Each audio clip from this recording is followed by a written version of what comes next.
Right అండి. ఇక professor గాలి వినోద్ కుమార్ గారితో మాట్లాడదాం. విశ్లేషకులు వినోద్ కుమార్ గారు నమస్కారం.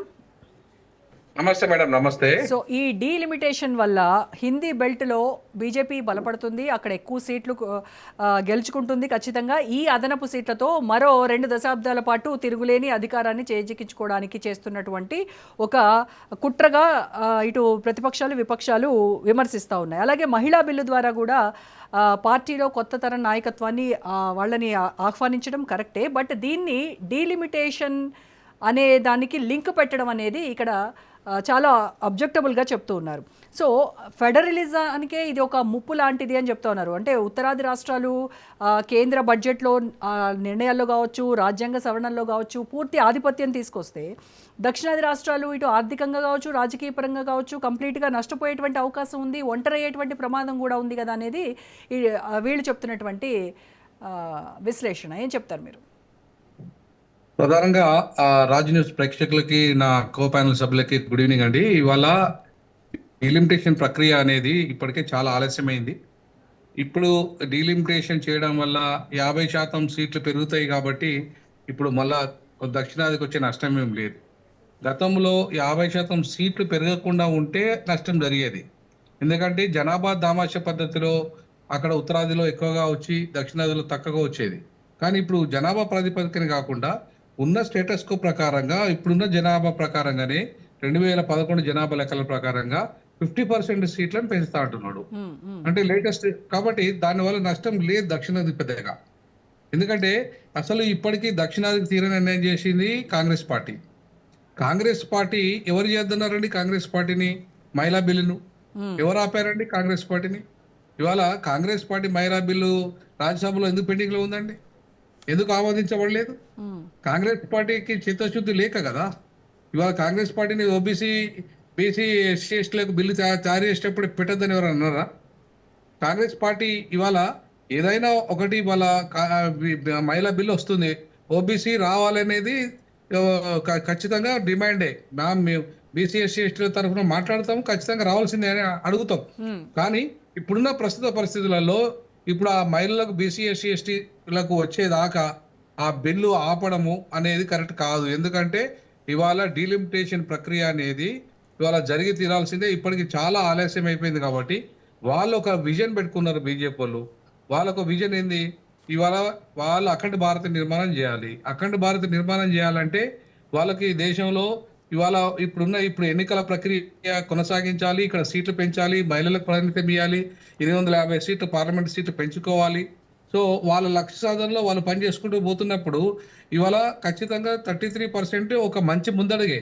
కానీ బీసీ, ఎస్సీ, ఎస్టీ మహిళలకు కూడా రావాలి కదా, దాన్ని కూడా ఇవ్వాలి కదా, చేయాలి కదా. కాకపోతే చేయడంలో అడ్డంకి ఉన్నప్పుడు ఎలాంటి అడ్డంకులు ఉన్నాయి అనేది వాళ్ళ పార్లమెంట్లో చర్చ జరగాల. ఎట్లాగో బిల్లు వచ్చినప్పుడు చర్చ జరుగుతుంది కదా. అసలు ప్రాబ్లం ఏంది? బీసీ, ఎస్సీ, ఎస్టీలకు ఎందుకు పెట్టలేకపోతున్నారు? జనాభా లెక్కలు లేవనా? క్యాస్ట్ సెన్సెస్ లేవనా? క్యాస్ట్ సెన్సెస్ లేకపోవడం వల్ల కూడా నష్టం. మనకు బీసీ, ఎస్సీ, ఎస్టీలకు పెట్టే అవకాశం ఉండదు కదా.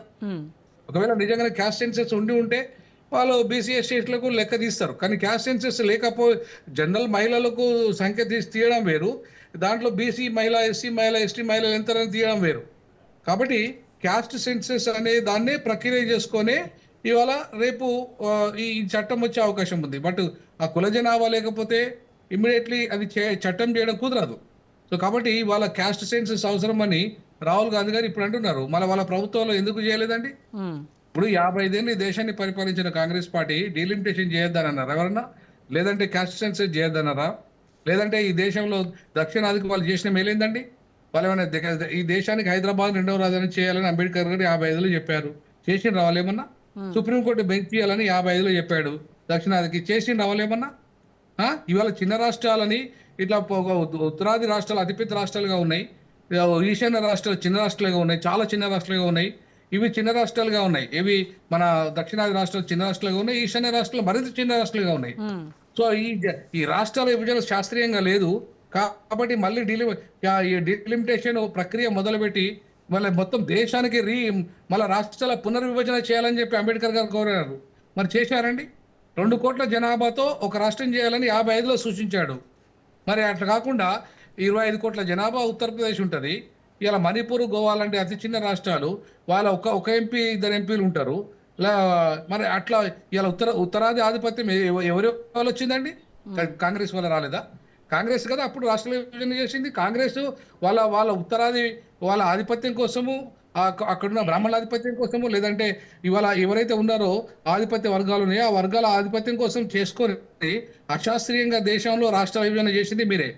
ఇవాళ అడ్డుకుంటున్నది మీరే. వాళ్ళ నిజంగానే మిమ్మల్ని ఎవరన్నా వద్దన్నారా? ఈ దేశంలో అంటే 2 కోట్ల జనాభాకు ఒక రాష్ట్రం చేయాలంటే వద్దన్నారా? ఎవరన్నా వ్యతిరేకించారా? ఇలా సుప్రీంకోర్టు బెంచ్ ఎందుకు వెళ్ళలేదండి ఇక్కడ? ఎందుకు ఇవాళ సెకండ్ క్యాపిటల్ చేయలేదండి హైదరాబాద్లో? ఎవరు వద్దన్నారు? కాబట్టి ఇవాళ డీలిమిటేషన్ ప్రక్రియ అనేది వేగవంతం చేయడం అవసరము ఈ దేశంలో. అందులో 50% సీట్లు అంతటా పెరుగుతాయి. అంటే రేవంత్ గతంలో అన్ని స్టాలిన్ ప్రతిపాదిస్తున్న ఈ హైబ్రిడ్ మోడల్ ఏదైతే ఉందో అది పరిగణలోకి తీసుకునేటువంటి ఛాన్స్ ఉంటుందంటారా కేంద్రం? ఉండదండి. ఎట్లుంటది? ఫర్ ఎగ్జాంపుల్ నేను వ్యాపారవేత్తను, నాకు బాగా ఇన్కమ్ ఉంది, నేను బాగా పెట్టుబడి పెడతా, నేను ఇన్కమ్ ట్యాక్స్ కడతా, నా ఇష్టం ఉన్నట్టుగా నేను చేయడానికి కుదురుతుందా? ఈ దేశంలో అదాని, అంబానీ బాగా ట్యాక్సులు కడుతున్నారు. వాళ్ళకు అనుకూలమైన నిర్ణయాలు పార్లమెంట్లో చేయాలంటే కుదురుతుందా? ఉమ్. కాబట్టి ఇవాళ దక్షిణాదిలో ట్యాక్సెస్ కడుతున్నారు కాబట్టి ఆ ట్యాక్సెస్ ప్రకారంగా లెక్కలేయండి అని చెప్పడం అనేది అశాస్త్రీయం. ఎందుకంటే ట్యాక్సెస్ కడుతున్నది దక్షిణాది కన్యం జరుగుతుంది వాస్తవం, దాన్ని ఎవరు కాదన్నారు. మొదటి నుండి మేము బతుకుంటున్నాం ఆ అంశంలో. కానీ కాంగ్రెస్ చేయాల్సిన సమయంలో చేయలేదు. ఈవెన్ మేము రాష్ట్ర విభజన జరిగినప్పుడు మా ప్రతిపాదన ఏంటంటే హైదరాబాద్ను కామన్ క్యాపిటల్ చేయండి, దేశానికి 2వ రాజధాని చేయండి, Yes. అట్లాగే తెలంగాణ రాష్ట్రానికి కూడా రాజధానిగా ఉంచండి. ఎట్లయితే ఢిల్లీ దేశానికి మొదటి రాజధానిగా ఉంది, అట్లాగే ఢిల్లీ క్యాపిటల్ సిటీకి, ఆ స్టేట్కు క్యాపిటల్ సిటీగా ఉందో, మరి అట్లాగే హైదరాబాద్ను దేశానికి 2వ రాజధాని చేసి ఇవాళ తెలంగాణకు క్యాపిటల్ సిటీ చేయండి అని చెప్పాము, ప్రతిపాదించాము. ఇదే రాహుల్ గాంధీ ఆయన కారుకు అడ్డంగా పడుకున్నా నేను 70 మంది విద్యార్థులను పోయి మేము అన్నము విభజన చేసినప్పుడు శాస్త్రీయంగా చేయండి అని చెప్పినాము. మరి ఇదే రాహుల్ గాంధీ ఎందుకు చేయలేదండి? Yes. ఇదే కాంగ్రెస్ పార్టీ ఎందుకు చేయలేదండి? ఇవాళ మాట్లాడుతున్నారు మా మానవతరాయ్, నా స్టూడెంట్. వాళ్ళ మానవతరాయ్ గారు తెలంగాణ ఉద్యమంలో కీలక భూమిక పోషించిన వ్యక్తి. రైట్. కానీ మరి తెలంగాణ మీ ఏర్పాటప్పుడు శిష్యుడు, మీరు అడిగిన ప్రశ్నకి మీ శిష్యుడు సమాధానం సరిగ్గా ఇస్తారా లేదో చూద్దాం.